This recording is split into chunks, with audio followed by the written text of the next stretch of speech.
All right, guys, so we go back at the second part of this video. I'm going to give you exactly what you need to know about wall structures, right? So we've already laid this out already. We know what our dimensions is overall, right? We figured out what it was. We created these benchmarks that I told you guys come in a quarter of an inch, a half an inch horizontally to keep yourself in line so you don't have to waste time. This is going to be the cheat sheet of all cheat sheets again for setting up how to do wall formulas. This does change. Once again, this 0.75 can change depending on your spacing you're going to use. No, the 0.75 would be the center actually of your material thickness. This is 0.5, so half an inch, inch and a half, half of that is 0.75. So this layout is giving you the exact center of that particular material. As I was thinking about this, I was thinking about roof structures. It could be 23 1/4.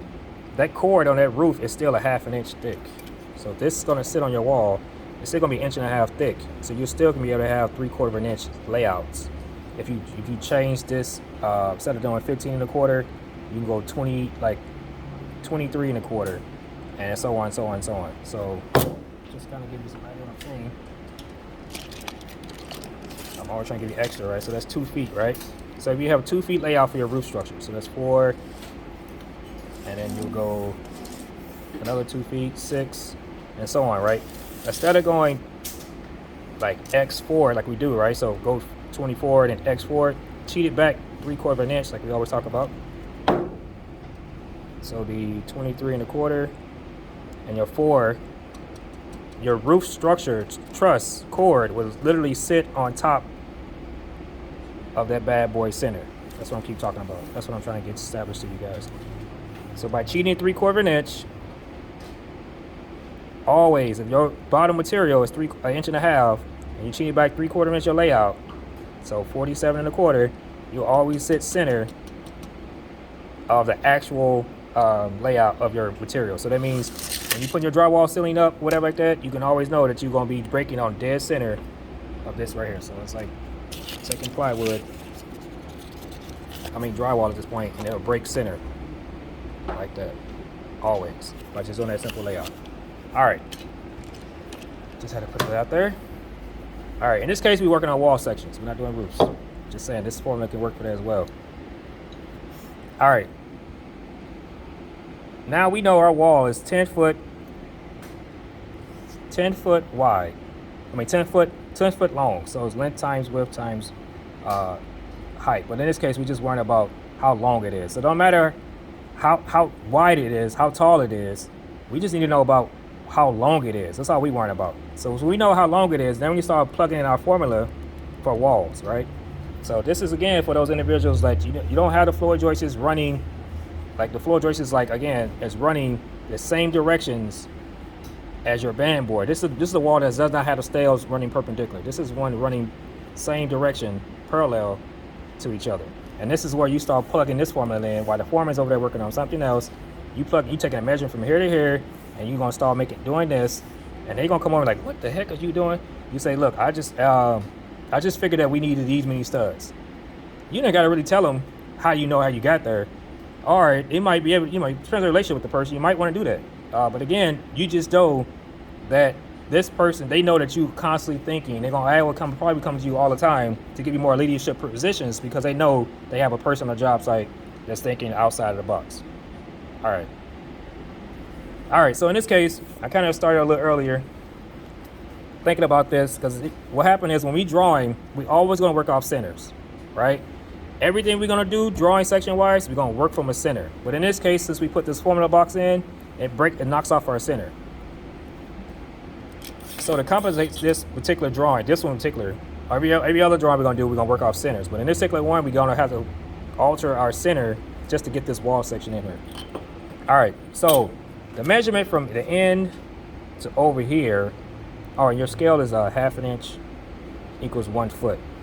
All right, to find our center of this space right here to put in our 10-foot wall, which also our height is going to be, our wall going to be, let's write this in here. So, let's say this. The height of your wall is going to be 9 feet tall by 10 feet long. That's your wall. This is your wall.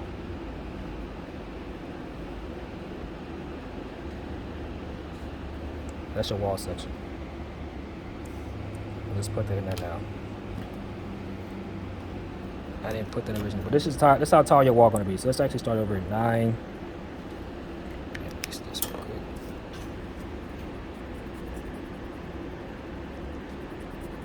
So our wall, in this particular drawing, our wall, this is going to change throughout our drawings, but anyway, pretty much our standard is going to be 9 foot.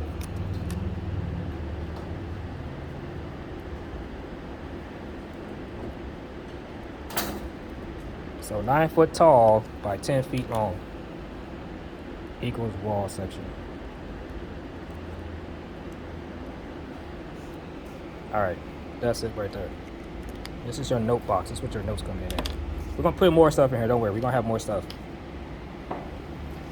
All right, so I took it upon myself to see, okay, you know, I'm looking at this thing, I'm like, wait, we can't put it in section because this box here is gonna stop us. Anything else, we won't put this box in it again. This is the only time we're gonna do this. So that's why I say, make this your cheat sheet paper. All right, so from here to here, I think it came out to be 7 1/4. Yeah, 7 1/4.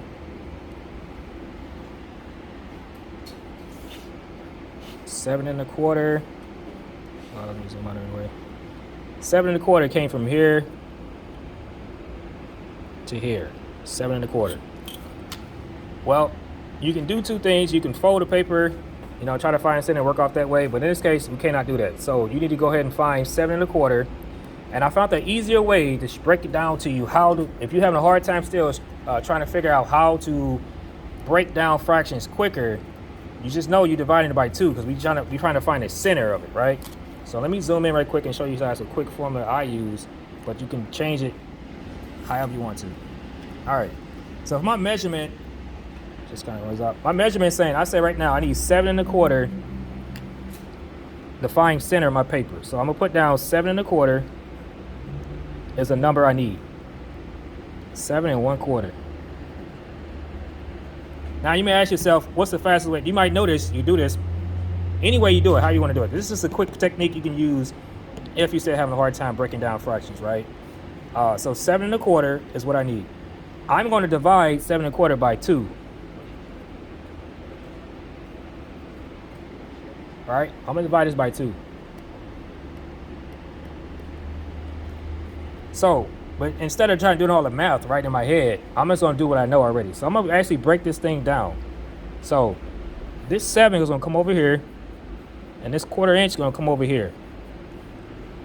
So I know I got to go 7 divided by 2, and then I got to go 1/4 divided by 2.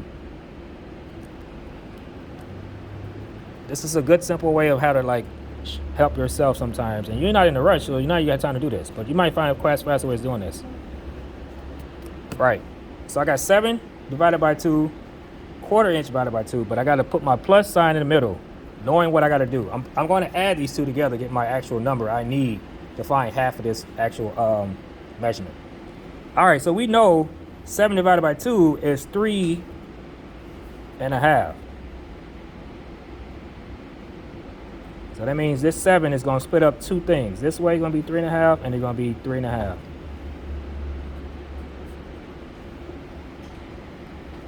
So if you divide by 7 by 2, you get 3 1/2, 3 1/2. So 3 plus 3 is 6, and then 1/2 and 1/2 is 1. So again, so it'll be 6 plus 1 equals 7. Just checks itself out. That's how you know it works. All right, so we know a 1/4 inch is going to be split in 2 because it's divided by 2. So that'll be 1/8 equals 1/8. We need one of these. We need to take one of these, take one of these, and take one of these. Take these two. And now you're going to add 3 1/2 plus the 1/8 equals, you guessed it, 5/8. I mean, I'm sorry, not 3 5/8 inches. That's how you break down fractions in a way. You can do it any way you want to do it. It doesn't really make a difference how. This is just the way I look at math sometimes. Like, you know what? Instead of trying to like do all those calculations in my head and take out my ruler and everything else, I'm like, you know what? Just break it what you already know. Do what you already know. You know what's half of 7. So just take half of 7 first, 3.5, 3.5. You know you're dealing with plus sign, so you just take those two numbers and then bring that plus sign down and then add the two you need. You're gonna take each one of them separately and then add those two together to get you 3 5/8. I know, you didn't come to class with math. I get it. But this is the way, again, I'm just showing you different techniques on how to slow it down to help yourself understand basic math in the way you know best. I showed you guys again how I do it. I do math totally different than anyone else, but I still get the same results they got. All right. So let me just say this one more time, break this down, and then we can move off that. Just kind of for those individuals who needed help. Again, I needed 7, my number is 7 1/4 from end to end. I said I needed half of 7 1/4. So I just took that divided by 2 because that's half of what I need. That's half, you know. Then I said, well, let me take 7 divided by 2, and I got a 3.5 plus 3.5, which is 7. Give you this right here. Then I said, let me take 1/4 of an inch divided by 2, and I got 1/8 of an inch, 1/8 of an inch. And I need to take one of these and one of these because I'm plussing, and I came up with 3 5/8. Now, since we got that, you know how we work out benchmarks. So come over here up top and come 3 5/8. Come up top and code 3 5/8.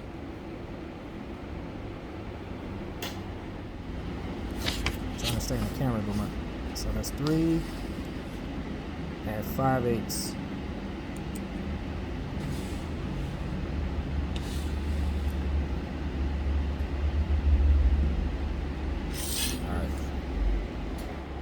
And you know what we do on the bottom, we got to do up top. I mean, what we do at the top, you got to come down and do at the bottom. So go 3 5/8 here, right? So this line, this is your straight control line right here. So actually, you can bring this control line down because this is a control line exterior of your wall. But this not really a part. This not going to be a part of our wall, by the way. But this is the end of our wall in this particular drawing here. But what we're going to lay out is a 10-foot wall. And everything, again, every half inch equals 1 foot. And I tell you, we're going to work off center. So in order to get your paperwork looking nice, your grid paper, we work off center. So we found the center of this particular drawing. If we didn't have this box, we'll go find center, which would be 5. But in this case, we're going to use half inch equals 1 foot off the center mark of this opening. And do the same concept. So we went 3 5/8. Let's just do this. You went 3 5/8 here. You came off 3 5/8 here. And to check it, go back the other way. You should still come off the same thing. So either way you go 3 5/8 here. You should have 3 5/8 from the end of the wall back to here, back to center. That's how you know you got the right math correct when it checks itself out. All right. Our wall, again, is 10 feet. So every 10 feet, this 10 feet becomes now a half an inch using our scale. Now we're finna lay this thing out. But one of the things you also got consideration too, we got 9 studs we gotta figure out. Now this layout procedure I'm finna show you guys is totally something that changes all the time. When I know I had a 10-foot wall, I gotta now establish that on paper and show you what 10 feet look like. But before I get there, let me fill you in some information you need to know. On this right side, as I'm note-taking right here, so we won't get confused about all this. So you already got your 3 5/8 marks established. And that's how we got these two, right? So we're just gonna fall back over here right quick. Let's go back over here so get all the information we need to finish this wall section out. So our studs is 16 on center. Goes back to this formula here. So I'm gonna write studs. You should write this down too. Studs equals 16 on center. You might ask yourself, what is OC? OC is on center. I'm gonna write that down next. But 16 on center is our studs. Well, 5/8 is gonna establish our on center on paper. Like we talk about nominal and actual, right? On the nominal, which is the paper, we're gonna represent 16 on center with 5/8. So 16 on center equals 5/8. That's the spacing we're gonna use for our layout of our studs. Now that might vary. You might want to use 3/4, whatever it may be, but you got to fit in. You got to find a way to fit in 16 studs or 10 studs in this case, no, 9 studs on paper to establish to your client what you're trying to do. So I realized that the formula I'm gonna use here, and I've been asking around how people really find out stuff. They just say, yo, whatever seems to fit and look right to them, they just use it. So I came up with this. I was like, you know what? On this particular case, 5/8 and a wall section of 10 feet long, established by a 1/2-inch scale, can actually accommodate these 9 studs going in this thing here. And I'm gonna show you another technique when we get the bigger drawings that this can change. This 5/8 can change. This spacing can change. So don't get comfortable with this, but you can use this formula in this case.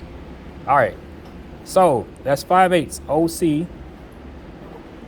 Just again, just keep it all correct. OC is on center. So let's put OC down here so you know exactly what OC is. So OC equals on center. That's a capital O and that's a capital C. I have a tendency always drawing. That's all it indicates to you is like, if you're looking at blueprints, they're going to tell you, yo, on center. They're not going to keep telling you over and over on center. They'll expect you to know this stuff. So on center is basically telling you every time you go from the center, every tick mark you get is an on center mark. That means that's 16 on center. It just repeats itself over and over and over. All right, another thing we got to write down is our thickness of our studs. Just in this case, I'm using the 1/8 of an inch. This can change to 1/4 of an inch. You might want to use 3/4 of an inch stud, whatever. It depends on your drawing and how you want your drawing to look. In this case, I'm using 1/8 of an inch is the representation of our studs layout, our thickness of our studs. So 1/8 of an inch is a 2x4 stud. So I'm gonna write that down. 1/8 inch is going to be the thickness of my stud.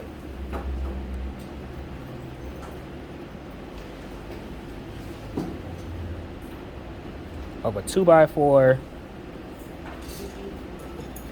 stud. Let me just zoom in on this.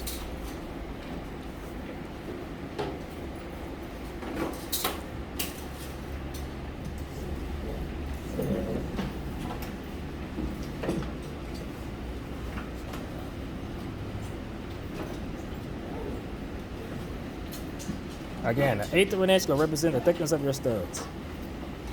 All right, one more last thing we're gonna write down is TYP, which is typical. TYP equals typical.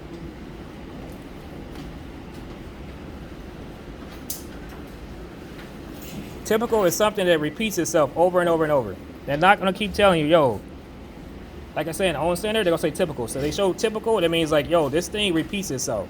So if it's 3 inches and then you see TYP, that means the next section is gonna be 3 inches. I'll get to that when we get more into the drawing, but it's gonna be TYP. It's telling you that it's gonna be typical. So write this stuff down and we're gonna move on to the next video, start laying out these stuff.